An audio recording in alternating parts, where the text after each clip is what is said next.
"Hey, Mom," she said, her smile sugar-sweet but her eyes sharp. "We're moving in, since you have all this extra room." My son stood beside her, not looking at me. He never does when he knows she's wrong. I didn't answer right away. I let the silence stretch. That's when I saw it. The flicker of arrogance in her face. She thought she'd already won. She forgot who she was dealing with. When I first met her, I welcomed her like a daughter. She was charming, polite, eager to please. She called me Mom before the wedding papers were even signed. I believed her.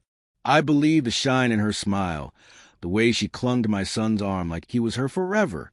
I thought I had gained a daughter. Instead, I had invited a viper into my home. The cracks came slowly. My calls went unanswered. Dinner invitations got lost. My son started canceling visits.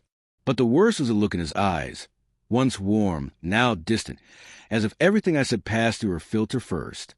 Then one afternoon, he said it flat, "Mom, I think it's better if we take some space." I asked him why. He didn't answer. She did. "Because you're toxic. 12 years. Not a phone call. Not a birthday card. Not a visit. When my husband died, I sat alone at the funeral, staring at the door, waiting. They never came. I buried my grief. I buried my son in my heart. And I poured everything into my small catering business. I worked nights, mornings, holidays. I grew it from my kitchen table into a chain of shops across the city. People called it luck. It wasn't luck. It was survival. The day I signed the deed to the mansion, I walked through those echoing halls and laughed. Not out of joy, but out of victory.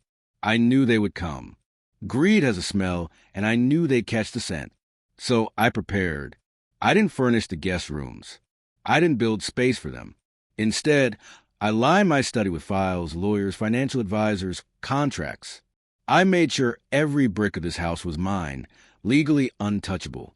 I even had the locks changed twice, just in case. And right on cue, the knock came.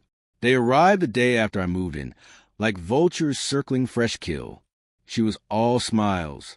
My son trailed behind, quiet as ever.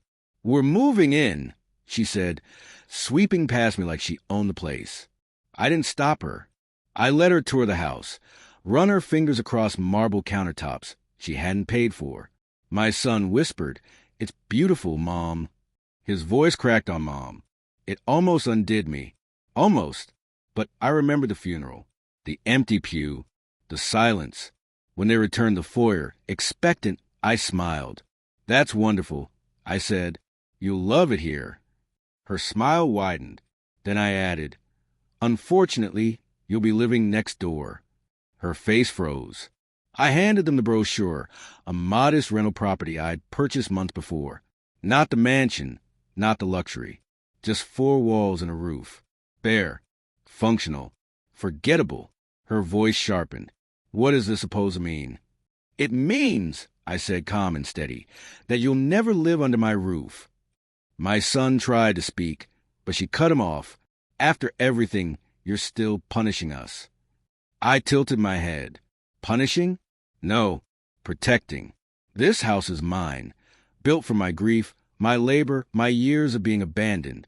You don't get to cut me out for 12 years and then waltz back in because I finally built something without you.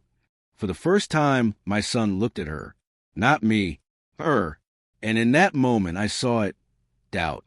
She dragged him toward the door, hissing, "You will regret this." But I already knew regret. I'd lived in it for 12 years. The door shut behind them. Silence filled the mansion, deep and steady. It didn't feel empty. It felt earned. I walked to the window and watched their car pull away. She was still talking, sharp gestures cutting the air. My son sat motionless. I didn't wave. I didn't cry.